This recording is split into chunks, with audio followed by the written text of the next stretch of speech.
Ya, halo semuanya. Perkenalkan, nama saya Riko Rivaldo Pranjus Tarigan dengan NIM 24040240. Di sini saya akan mempresentasikan materi kita tentang pengantar neural networks yang dimana nanti aplikasinya di bidang teknik elektro. Jadi, neural networks itu dia itu teknik yang ada di machine learning dan ada di soft computing juga.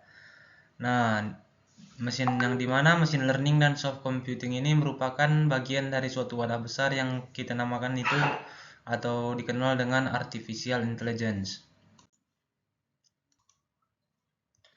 Jadi neural networks ini mempunyai tiga kemampuan. Yang pertama itu classification atau klasifikasi, prediction atau prediksi, dan clustering atau pengelompokan. Yang pertama kita bahas dulu yang klasifikasi. Jadi kemampuan si neural networks itu yang pertama yaitu classification. Contohnya, jika dia diberi sinyal tegangan, maka dia bisa mengklasifikasikan mana tegangan yang normal dan mana tegangan yang abnormal. Selanjutnya, jika semisal si neural networks ini kita berikan data isolator bersih, isolator dengan retakan, dan isolator yang sangat kotor, maka dia bisa mengidentifikasi si isolator tersebut. Outputnya bisa baik, retak, atau terkontaminasi. Kemampuan yang selanjutnya yaitu prediksi. Kemampuan prediksi ini lebih ke dia bisa memperkirakan nilai numerik yang berkelanjutan berdasarkan sebuah data. Seperti contoh di sini ada prediksi beban listrik yang dimana jika dia nanti kita berikan informasi cuaca seperti suhu dan kelembapan, hari libur, pemakaian pelanggan, berapa lama rata-rata pelanggan menggunakan listrik dalam satu hari, maka dia bisa memperkirakan berapa beban listrik yang akan diperlukan di kemudian hari.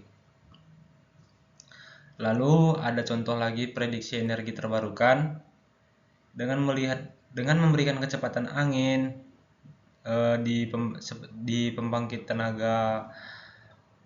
listrik tenaga angin misalnya, dia bisa memperkirakan berapa daya yang bisa didapatkan dari energi dari pembangkit tersebut.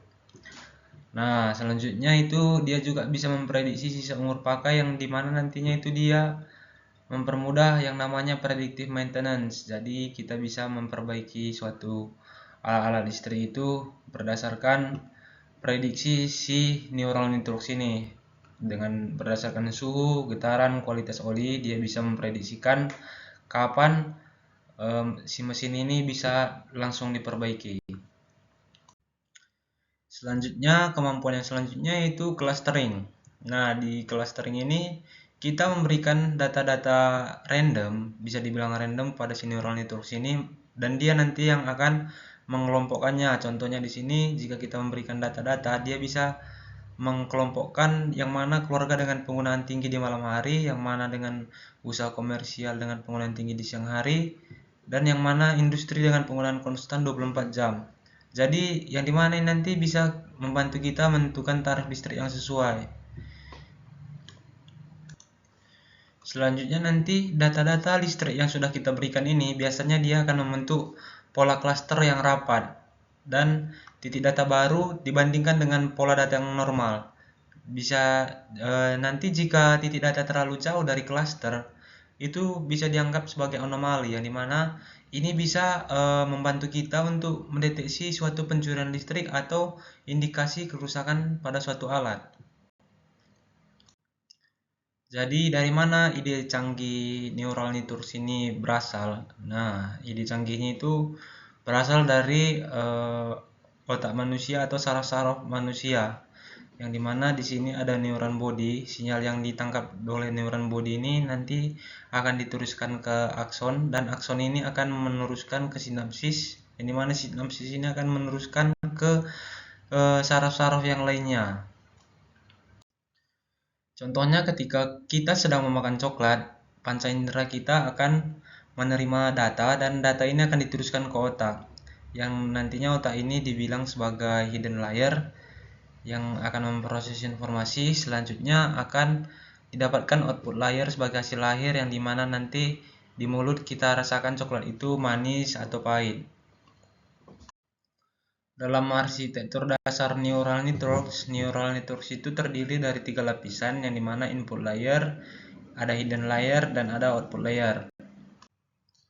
Di sini ada contoh studi kasusnya yang mana studi kasusnya itu deteksi gangguan pada saluran transmisi listrik 3 fasa, di mana contohnya gangguan pada saluran transmisi seperti hubung singkat atau short circuit akibat pohon tumbang atau sambaran petir harus dideteksi dengan sangat cepat. Jika tidak, gangguan ini bisa menyebabkan kerusakan pada peralatan listrik. Nah, jadi kita merancang model neural network seperti ini, yang dimana nanti tujuannya itu mengklasifikasikan kondisi saluran transmisi menjadi normal atau terjadi gangguan. Input layernya kita kasih amplitude tegangan fasa R, amplitude tegangan fasa S, fasa T, dan arus netral. Yang mana nanti output layernya pada model ini ada dua, yaitu terjadi gangguan yang dimana didapatkan sinyal peringatan, dan satu lagi dapatkan kondisi normal. Contoh studi kasus yang berikutnya yaitu identifikasi pencurian listrik menggunakan data smart meter. Kita bisa memberikan inputnya seperti ini. Yang pertama rata-rata konsumsi harian dalam KWH, lalu standar deviasi konsumsi harian, dan selanjutnya itu konsumsi maksimum dalam sehari. Inputnya ini kita berikan yang berkorelasi konsumsi dengan suhu atau udara, yang dimana kalau semisal udaranya makin panas, otomatis penggunaan listrik itu makin besar seperti penggunaan AC, kulkas, dan lain-lain. Nah, si neural network ini bisa nanti dari data-data yang kita berikan bisa memberikan kesimpulan adanya indikasi pencurian atau konsumsi yang normal berdasarkan data-data yang sudah kita berikan. Jadi, seperti apa prinsip kerja neural network ini? Jadi, neural network itu punya 3 elemen. Yang pertama, neuron. Neuron itu yang X1 dan X2. Lalu ada koneksi, yaitu garis yang menghubungkan neuron dan outputnya. Lalu ada bobot. Bobotnya itu 2 dan min 1. Lalu di sini cara kerjanya itu nilai input 1 dan min 1 ini kita kalikan dengan bobotnya. Kita kalikan dapat 1 kali 2 itu 2, dan minus 1 dengan dikalikan minus 1 kita dapat 1. Lalu kita jumlahkan hasilnya itu 3. Lalu 3 ini kita ubah menjadi fungsi sigmoid dengan rumus Y1 sama dengan 1 tambah E pangkat minus X, dan kita substitusikan nilai 3-nya, lalu kita dapatkan nanti nilai satunya itu 0,953, yang dimana kalau dibulatkan dia nilainya jadi 1, outputnya 1 ya. Selanjutnya di sini ada lagi contoh bagaimana kalau nilai X1 dan X2-nya kita ubah menjadi 0,5 dan minus 0,1, dan koneksinya seperti ini. Nah, yang pertama-tama harus kita tentukan dulu nilai Z1-nya dan Z2-nya. Seperti cara yang tadi, dari nilai neuronnya kita kalikan dengan bobot di koneksi ini, bobotnya. Kita kalikan 0,5 dengan dikali 2, kita dapat 1. Lalu kita kalikan minus 0,1 dikali minus 1, kita dapatkan hasilnya 1,1. Hasilnya ini dijumlah dan kita konversi ke fungsi sigmoid. Kita dapatkan hasilnya 0,75. Lalu di X2 untuk mencari Z2-nya sama, kita kalikan juga minus 0,1 dikali minus 2. Lalu minus 0,1 dikali minus 1. Nanti jumlahnya itu kita dapatkan 0,7. Dan setelah dikonversi ke fungsi sigmoid, kita akan mendapatkan nilai Z2-nya 0,67. Nah, lalu langkah selanjutnya setelah kita mendapatkan nilai Z1 dan Z2, barulah kita bisa mencari nilai Y1-nya dengan cara yang seperti tadi lagi. Ini input Z1 yang kita dapatkan nilai 0,75 tadi, kita kalikan dengan 1, hasilnya 0,75. Dan nilai Z2 kita kalikan dengan bobot minus 2, kita dapatkan nilai minus 1,34. Lalu kita jumlahkan, kita dapatkan hasilnya minus 0,59. Dan setelah kita convert ke fungsi sigmoid, kita dapatkan nilai outputnya Y1 yaitu 0,36. Nah, nilai 0,36 ini kita bulatkan dia menjadi 0. Karena nilainya itu di bawah 0,5, maka kita bulatkan dia jadi 0. Jadi outputnya itu 0 ya. Lalu bagaimana caranya menentukan nilai bobot di neural networks ini? Caranya itu dengan kita lakukan pelatihan atau learning.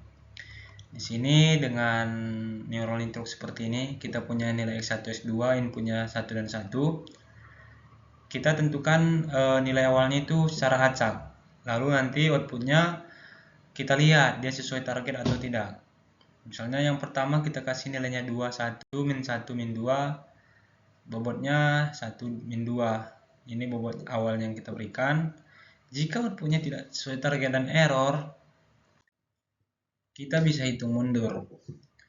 Yang kita ubah nilainya, jadi misalnya setelah dilakukan perhitungan nilainya menjadi 0,7, 1, 2,5, 2, ini tetap min 1 dan 0,7. Lalu setelah mendapatkan nilai bobot yang baru, kita lakukan lagi perhitungan ke depan. Kita lihat lagi apakah outputnya sudah sesuai dengan target atau belum. Jika belum, maka kita akan lakukan perhitungan lagi sampai kita mendapatkan nilai yang kita harapkan atau output yang kita harapkan. Nah, seperti itu. Lalu bagaimana arsitektur neural networks? Jadi tipe arsitektur yang pertama itu ada perseptron yang hanya satu layer, di mana layernya itu input layer dan output layer. Selanjutnya ada multi layer perseptron yang dimana di sini ada beberapa input dari neuron dan hidden layer, dan hasilnya nanti ada beberapa juga output layer. Nah, dengan dua hidden layer, arsitekturnya tetap masih namanya itu multi layer perseptron. Nah, jika hidden layernya sudah lebih dari 2, maka dia bukan multi layer perseptron lagi. Dia namanya sudah menjadi deep neural network. Lalu selanjutnya ada recurrent neural network yang dimana nanti di hidden layernya dia nilainya dikembalikan lagi. Lalu ada juga model yang seperti ini yang dimana nanti di hidden layer dia di looping seperti itu. Jadi sekian yang bisa saya jelaskan. Jika ada pertanyaan boleh ditanyakan. Sekian dan terima kasih.